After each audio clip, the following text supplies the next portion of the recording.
didn't know if you were fully immersed in that. So first, I'd like you to introduce yourself and kind of give anybody watching a little background on yourself so we know where to go. Cool. So my name is Scott Monahan. I'm the director of Anchorage, and I play the character Jacob. I have been an actor for a while. I grew up on a military base overseas in Japan, and while I was over there, I got into doing some modeling work and some music video stuff, and that was like my first time being in front of the camera. But at that time, I was so young, I didn't really think about acting as a career. And it wasn't until I went to college and studied acting and found that it really became this thing that the women in my life had been continually trying to push me towards the arts and away from the military. Most of my family was all military or sports and all those kind of things, and saying, oh, you have this artistic voice, you should listen to it. And women have always played a very key role in my life in the shaping of me as a man. And some of that is, we can get into that, but some of that is part of the through line for my character Jacob in the movie, with violence and masculinity and those kind of things. But I worked as an actor out here in LA after college, and then I would direct. This is my first time directing a feature, but I've directed a short and I've directed plays, and I've just been working in more of a theater and non-traditional space of movement projects and immersive theater. And so when it came to making this film, my first feature, I had been on set so many times as an actor that I knew the type of directors I wanted to work with. I knew the types of crews I felt good and empowered being around, and the type of collaborative energy I liked that I found through theater. So while there were things that I did not know how to do, and I think one of the hardest things in life is to say you don't know something. But for me, there's a lot of power in that, of saying, I don't know this, but you do. And surrounding myself by people that were very talented, like our cinematographer, Aaron Nafee, our production designer, Perry Powell, my partner and our associate director, Meredith Trinan, and having these people, and obviously working with Dakota, having these people on the set that really were able to, I was able to say, well, what do you think? And not have an ego about who the idea came from. Yeah, and that's actually how me and Scott originally met. I'm Dakota Loesch. I'm the screenwriter of Anchorage. I also play the character John. But how me and Scott met was in the immersive theater community out here in Los Angeles over the last 5 years or so, which has really been just a blossoming community of creators, devisers, performers, directors. It's just been a wonderful community. We worked together for the first time maybe like 5 years ago, and we did 5 shows since then. And we then worked together on a friend's film, Love Shot, our friend Stephen Fine's film, and we had a scene together, and we were like, we got to do a buddy flick or bust, So that was the beginning of that idea. But I came into acting I was in punk rock bands for like 15 years.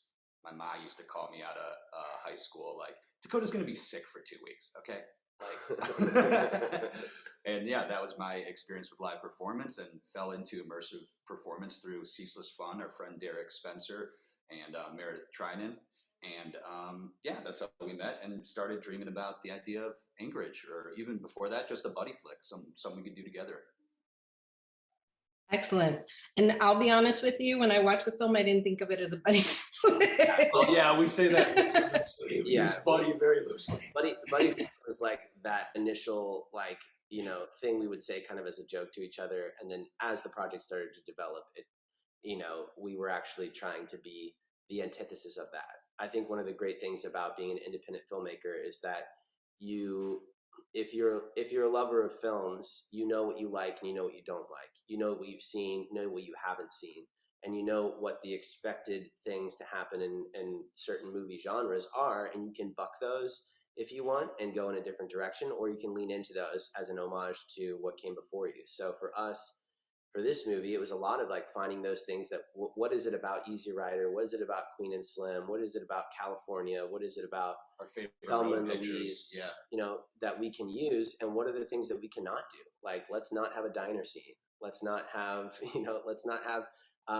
any car mounts or drone photography of highways driving by. Like, how can we make this? How can we put our own spin on a genre that we love so much? And definitely with the Mary Poppins approach, though, of a spoonful of sugar, helps the medicine go down. So you think you're getting into, like senior beach week, woohoo, we're all going to party, and then it kind of takes a wrong turn at some point. Albuquerque. It takes a left turn at Albuquerque, like Bugs Bunny would say. Yeah. And then it goes a little Looney Tunes on you, if you know what I mean. But yeah, that was definitely something we intended. It's been really fun to experience it live with audiences and just see people react to it. I actually want to touch on that idea that you just presented, because I feel like you choosing to select these carved out spaces, right, that have been abandoned, that have kind of their own flair to them, along with the road, gave it a nuance that was kind of a third character in the film. Like you have you two together, which was amazing to carry an entire film with just two characters and this incredible dialogue between both of you. But also this third character was the road and path that you chose to take.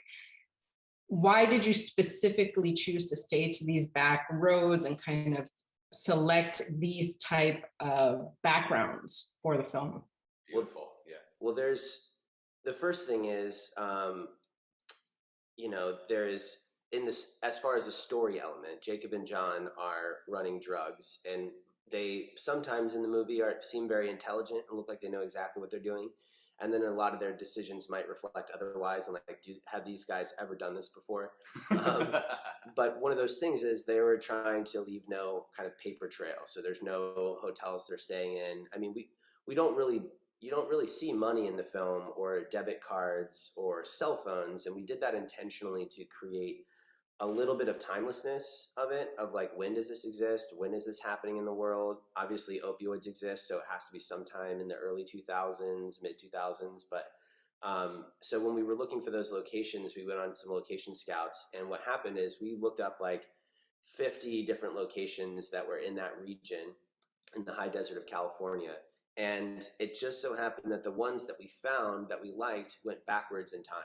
So the locations and the settings themselves go back, from a 1950s military base, kind of where actually, and I grew up on a military base, so that was something that kind of was able to bring in a representation not only of my own personal life, but also something, when I was on that base, I was in a family, and then to be filming on a deconstructed setting that represented family for me became a bigger metaphor for the film itself. Yeah. And then as we keep going, these buildings go back in time, and it's also a representation of like crumbling America, the wasteland that is the American dream, and these unforgotten pockets that most people don't want to show or highlight. And so it was kind of a beautiful thing of both things. And we also are huge fans of my own Private Idaho, and like these and SLC punk, and that like graffiti kind of like tagged up culture. And so we found a nice blend with that in these locations that were also free to shoot in. And it was like, it was kind of a fun rule, like how could it be justified by the story requirements and still be poetic? So like, they're on the road and they're going to these hideouts, but it's like, is anyone else on the road? Like, there's all these little hints of like, where is everyone else? So is it parable? Is it straight reportage? Is it cinema verite? Is it melodrama? I don't know. That's your job. We made the movie. I love that. So I want to go into this idea. This is the concept that I pulled, and I don't know if this is what your intent was. I like the idea that your characters were brothers, because the addiction quality allowed it to create an almost empathetic view of what addiction actually does. I like that they weren't counter to each other, that they weren't like friends that could create this distance between each other. They were brothers. They loved each other, even though this huge thing was happening between them. Was that your intent? How did you purposefully want to describe that addiction process between the both of them? Well, I think, again, in an example of Hollywood and movies that exist, we were able to look at movies that covered drug users and addicts, and saw, and it's up to anyone's opinion on whether this is good or bad, but we would see a lot of these movies cycling around the addiction and recovery. Oh, our poor, son is addicted to heroin and he was supposed to go to college, or like these kind of like stories in that realm that might, or that even put addicts as like demonize the addict in a family of normal people. Yeah, demonized, or sometimes would glorify, but it would be very two-dimensional. It's one or the other, and it's very like, here is a cliche of drug usage, and that's just not what we experienced. We bonded over the opioid epidemic and how it affected us personally, how it affected our family and friends, and left an impact on everyone. I mean, it's a national crisis, and that was hugely important for us from the beginning. Yeah, and for family, I mean, you know, they say like blood is thicker than water, and there are relationships, and even if you're not, I think that I would hope that someone to watch this and maybe see a relation and, oh, that's me and my friend's relationship. Because some, I mean, in this day and age, we have a lot more chosen family, especially in communities that we circle around, where it's like maybe the lifestyle you live in isn't accepted by your family, which can be very painful. So you have the people that are around you. So, you know, this film was our way of trying, because I think that a problem that can happen with studio pictures and bigger pictures and certain name talent attached is that they maybe feel like they have to be a little bit more careful of like, oh, we don't want to upset someone, like, who knows who funds this media company? Maybe it is a pharmaceutical subsidiary or something like that. And like, or like, well, we can't really push it too far. And for us, it was like, you know what? We can push this as far as we want. We can do this as raw and as real and as visceral as what it feels like to be addicted and to be next to an addict,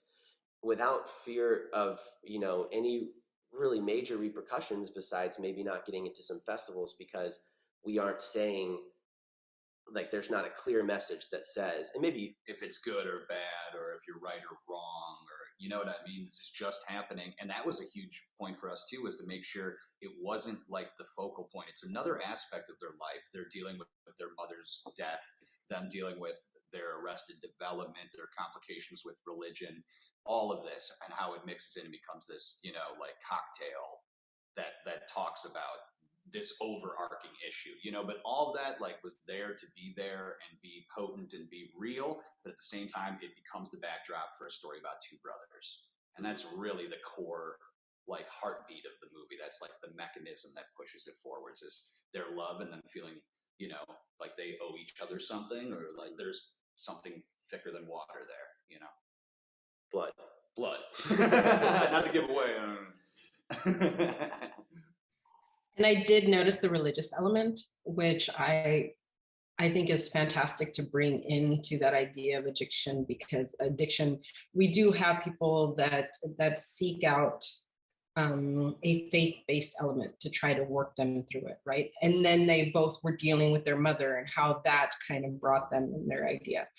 I love the inserts, like the radio style inserts, the prose and the different elements of the Bible. That was intentional, I'm assuming. How did you select those particular ones, and why did you want that to be an element in the film? This is actually a great story. But before we get into the specific passages on the radio, I think a lot of kids grow up in the religious belief that their parents have. That's kind of, you know, I can't speak for everyone, but that seems to be the thing. Your parents are Christian, you're Christian until you're old enough to say, I don't want to be this, or like, I don't want to go to church anymore. And maybe it's not until you're 18. And for some people, maybe they never get, you know, to have that separation. So for me, I was raised in a very strict religious, non-denominational military home. So it was like, I read the Bible every morning. I asked people if they had God in their life at the skate park, you know, like I was like that kid. And, you know, my parents got divorced when I was in high school, and that kind of like shook the foundation of what I thought, you know, fathers and, you know, marriage and all those things were represented and tied into religion for me. And it took me some time to take a step away from that and then process how I felt about being raised that way. And so much of it is so beneficial to who I am and how I am. Now, I'm not really a practicing Christian, but I'm a very spiritual person because of the way I was raised. So in this film, it was very important, I thought, to bring that dichotomy of all of the people that I know that are, and many people that are Christian and religious and whatever your beliefs are, and you can still do things that are not good. You can be someone that believes in God and is addicted to opioids. You could be, you know, and use that as some thing. So it was an interesting way to. Yeah, and it's not necessarily, it's still not a judgment call or anything For sure, else yeah. either, you know. And for specifically for the quotes that we used, like I did this little game where like I picked a Bible quote for each page of the script that could be representative of it. We mixed it all up. We picked our favorites, and then I actually had my mom and aunt go in the garage with the microphone one day, and they are the voices on the radio. Yeah. Because you know it was about family for us, and you know Scott's family produced the picture, and it's been like of just like. Everyone's been helping out however they can, and it does feel like that all the way through to the crew members that we've met and become friends with. It is like a family affair. But yeah, so that was just like a fun little writing project that ended up, you know, and it's nice to have mom and auntie there. It's like, it's easy to use anyways as inside the scene, you know what I mean? If you drive, also, Absolutely. the inspiration of that is when we were driving the desert doing location scouting, and if you've ever driven across America and the more, desolate. the desolate or the in-between places, there's a lot of like Bible radio stations that are on the radio. So we would listen to these sermons, these wild sermons about someone being beheaded and how that represents this or that. And we were like, wow, these are like, you know, there's a lot of these like scriptures, and these people are passionately talking about these things, and there's nothing else for us to listen to. So we would just listen to them. Yeah. And so, you know, we were like, let's put that into the movie, because that's part of the nature of a road trip is like, you don't always get to listen to Steely Dan or the Rolling Stones. Sometimes, you know, that's all you have is. And there's a poetry to it in its own right, and how it played against the imagery, and you know, it was just, and then like inside baseball, if you follow the music itself too, it's also kind of going back in time. We start with sermons, we go to folk music, we go to an orchestral score, then we go before we even had orchestras, and we're back real biblical, you know. So, like, yeah, just you know, a little Easter egg. That's great. I picked up on those and I was listening to them, and I felt like they almost overlaid on those scenes perfectly. Oh, cool. And kind of led to that dramatic end that I don't want to give out, right? I don't want to give that up, but it kind of built up to that dramatic peak there, which was great. You hit on something that was interesting. You said that in Hollywood, there are different groups. And that's something that I try to ask everybody that I interview. How do you feel in terms of Hollywood, how marginalized communities or people giving their own stories, in this case, a story about addiction, how do you feel that is opening up in terms of how Hollywood funds films, how Hollywood selects films? Well, the selection process, that's a whole other thing. I don't know about that. You know, like what gets chosen and what doesn't. There's so many factors, you know, whether it be name talent, who's your producer, what is the script about? Is this marketable? Can this make us money? Where is this going? But something that I think is interesting that is happening right now, and that's been happening over the past maybe like 5 or 6 years, is that filmmaking is becoming cheaper to do with digital media, and everyone, all these tools like Adobe and submitting to festivals like Film Freeway, like these websites and all that, YouTube, and then all these platforms that you can create content for. I think it's giving a lot of people voices and time to experiment. You know what I mean? And a lot of these people haven't had, and like we haven't really ever, I mean, you know, when YouTube came around, it gave us this opportunity to like, oh, let's make some little shorts. So there's somewhere to put it. Then you can see there's an audience and you can track that. But I think that it's important to like continue finding these stories, and it can be a little cost prohibitive, which is hard, which makes, as independent filmmakers, us to rely on our community, because someone might not fund our movie.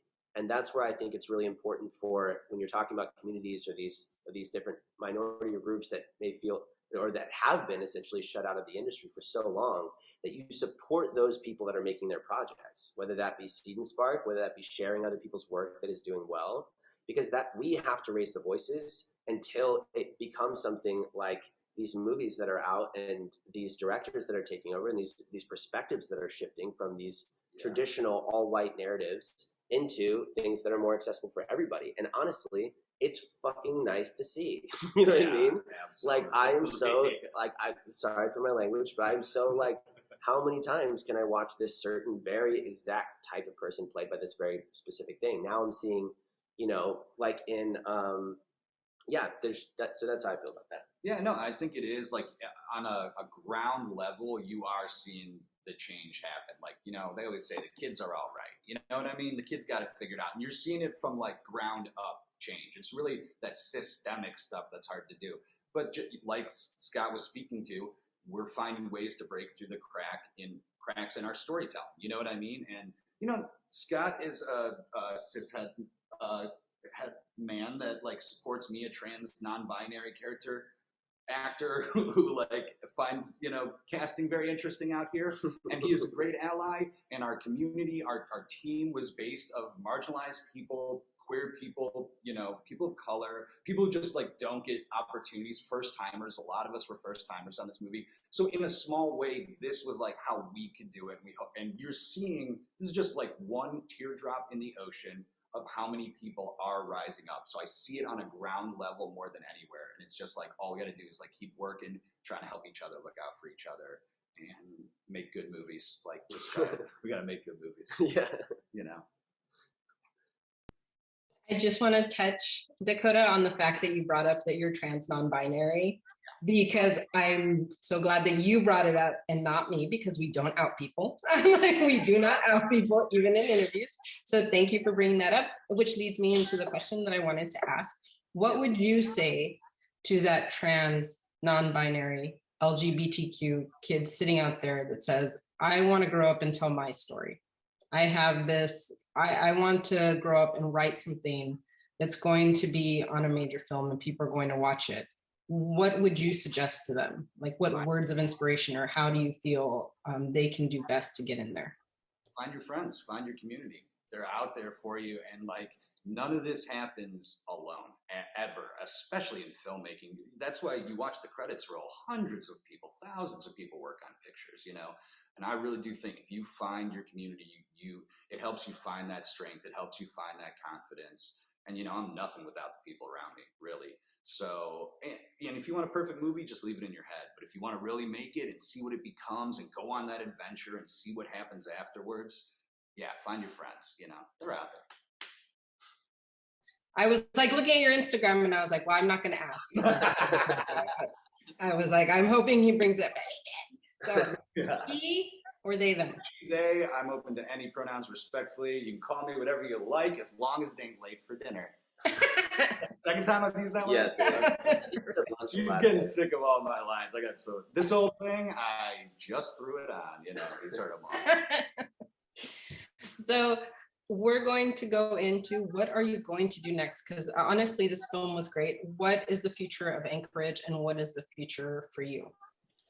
Us as like individually or together, or I guess that's just like, what is your future hopes? What are you working on next? And where can people watch Anchorage? Well, so right now, Anchorage is still on the festival circuit. So we'll start with this. Our next festival that we're going to, we're super excited about. We're actually announcing on Instagram today. So they've already announced it, but for anybody that's hearing this, we're in the American Film Festival in Poland, which we are super excited about. John Waters is going to be there accepting an award and doing a retrospective, and there's a ton of really great films that we're excited about seeing, and obviously taking the film to Poland. But for anyone that doesn't know, the film festival circuit is pretty much the only way to see the movie until it goes to distribution and lands on either theatrical or some platform. So I'm not really sure when that will happen.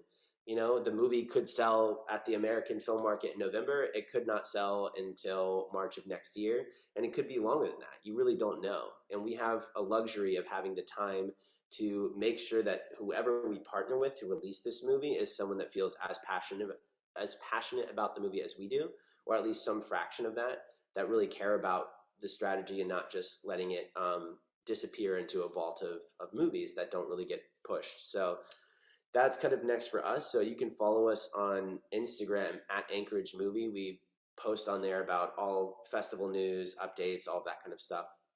And then for what's next for me is just that. So it's a full-time job, and I also have another job. So I work all day doing marketing, the emails to festivals, submitting to festivals, interviews like this, meeting with Dakota, working on content to create, to promote the festivals that we're in. It's full time. And then, and so for me as an artist, I need space. That's what I need. I need a moment to breathe, to rent a cabin. And I have a bunch of ideas that I've been like typing away at and just kind of like seeing which one really entices me. But I would really like to make another feature. I think it'll be easier because of the first one, because people will be interested to see what the next film is. And I think there's a little bit of pressure that comes with that sophomore film. And so that's another opportunity for me to either buck expectations or lean into expectations. So I'm excited about that. And then Dakota and I may or may not collaborate. We will collaborate for the rest of our lives, but whether that next project is that for us. Like we're both on screen again, or it's like I'm producing one he's in, or he's producing one I'm writing, or you know what I mean? We're also both actors too, so we want to do some make-believe too. If you're making a movie, hey, here we are. Hi, this is my friend Scott Monahan, excellent fucking and this is Dakota Loesch. He's a great actor. Yeah. He's really good though. I mean, so what's next for you? There's just like a couple scripts I've been throwing around for a while. Again, it's like we're just kind of in the buzz of the whole Anchorage thing that we're just going festival by festival, and we really like going to film festivals and meeting people, shaking hands, boots on the ground, having a good time with everybody. Some advice for any filmmakers, and this is, I think, really important, because this question, as important as it is, and as much as people want to know that, I think that there is this tendency in society and even in American culture to be like, that was great. What's the next thing? What's the next thing? What's the next thing? I think it is very important to not worry about how long it's been since I made my first feature, whether or not anyone's going to be interested. For example, Julia Dakota, who just won Best Picture at Cannes for Titan, she made her movie Raw 7 years ago. That was her first feature. 7 years later, she comes out with Titan, and it's huge and massive. It's okay to take time and space in between your projects, and it's okay to not know what you're doing next, but always say you're working on something. Yeah, and otherwise meet us in Poland, you know? Yeah, otherwise come visit us in Poland, you know? Heck yeah. And what about you, Dakota? So I've been just writing some scripts I've been working on for a while. I've been doing some work in VR, and the immersive theater community is kicking back up again. And then, talking to some friends about some features and stuff. But again, just like waiting it out and really enjoying the ride with Anchorage. We're having so much fun. Yeah. And we've just met so many wonderful people, filmmakers, collaborators, cohorts. Critics, you know what I mean? And just wonderful people who've been so supportive and encouraging. And, we've been working on it for years, sitting out here. We're at Scott's place right now, and we just sit out here on the bench and talk about it, dream about it. Smoke cigarettes and drink coffee. There you go. And so to like see it come to fruition, share it with people, talk about it with people is the ultimate like present. So thank you so much. Yeah, thank you. Excellent. Thank you. Thank you for spending time. I know you have a very busy schedule, so I appreciate you coming and speaking about it. The film really was great, and I'm a very harsh critic. Yeah. Because I watch a lot of films, and I do feel like you do, where you go and you watch the same thing regurgitated or regenerated, and it may have a different script, but it's the same ideas and same perspective. So I appreciate watching it, especially as somebody that has a personal connection to addiction. Through my family, it was really great to see it not villainized and not something where you have to feel bad about it. It was just a very beautiful, empathetic film, and I appreciate that. Thank you. I would like to say, I think there's something when you watch the film, and you've seen it, but Jacob's character, if you watch throughout the film, he never takes any of the drugs by his own volition. Right? Like John keeps feeding him the pills. John gives him the Boilermaker in the car. John is putting the Coke on the side of the pool.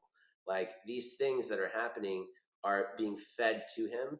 And I think it's up to the viewer to decide what that means. I think there's a lot of really interesting metaphors there about what addiction is like. That it's a sickness. Sometimes it can be genetic.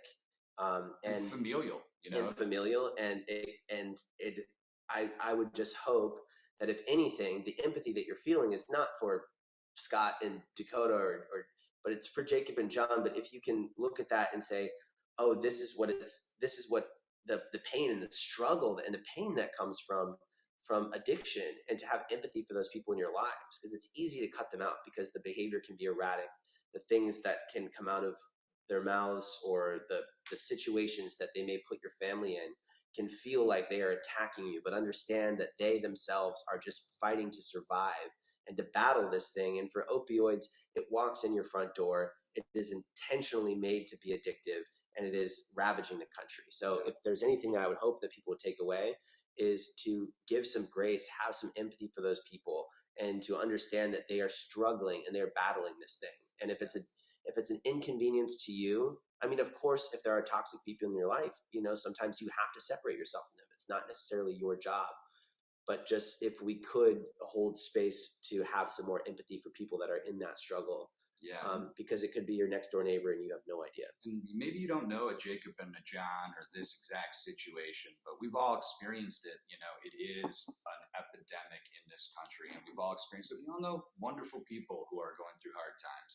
And so hopefully we just want this to start a conversation and we can be a little bit more open and raw about what we're all going through too, because we're just going to be open and raw about it. Here's what we've seen, a version of it. Now what's your story?